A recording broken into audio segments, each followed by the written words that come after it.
എൻ്റെ പേര് നിശാന്താണ്. ഞാൻ ഇതിൻ്റെ നായികയുടെ ഫ്രണ്ടായിട്ടാണ് അഭിനയിച്ചിരിക്കുന്നത്.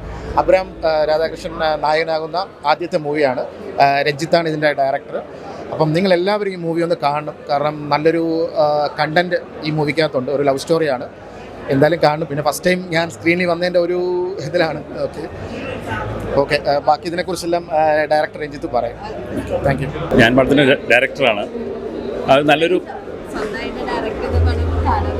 അതെ തീർച്ചയായിട്ടും നമ്മളൊരു ഡിഫറെൻ്റ് ഒരു പരിപാടി പിടിച്ചിട്ടുണ്ട്. ഇത് ആൾക്കാർക്ക് അത്യാവശ്യം നന്നായിട്ട് വർക്കായി എന്നാണ് ഇപ്പം അറിയപ്പെടുന്നത്. ഇപ്പോൾ നല്ലൊരു മഴയൊക്കെയാണ്. രാവിലെ ഒരു സ്ലോ സ്റ്റാർട്ടായിരുന്നു. എന്നാലും കണ്ടന്റ് വൈസ് കയറി വരുന്നൊരു പ്രതീക്ഷയുണ്ട്. Thank you so much. നല്ല പടമായിരുന്നു. ഒരു വിചാരിക്കാത്തൊരു ക്ലൈമാക്സ് ആയിരുന്നു. എന്തായാലും അത് ഡിഫറെൻ്റ് ആയിട്ടുള്ള ഒരു ക്ലൈമാക്സ് ആണ്. ഇഷ്ടപ്പെട്ടു. നല്ലത്. ഇഷ്ടപ്പെട്ടു. ഇതൊരു കാണാത്ത ഒരു കഥയായിരുന്നു.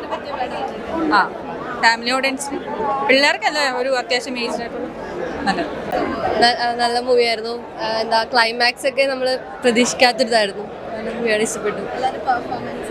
നല്ലായിരുന്നു. കഥ നമുക്ക് കാണാത്ത രീതിയിലൊരിതായിരുന്നു. കൊള്ളാം. ഇഷ്ടപ്പെട്ടു. സ്യൂട്ടബിൾ ആണ്. നമ്മൾ സീരിയസ് ആയിട്ട് തന്നെ തുടക്കം മുതൽ അവസരം വരെ നമ്മൾ കാണുന്നുണ്ട്. അതെ, യങ് വൈബ് ശരിക്കും ഇവിടെ നടക്കുന്ന കാര്യങ്ങളൊക്കെ തന്നെയാണ്. നല്ലതാണ്.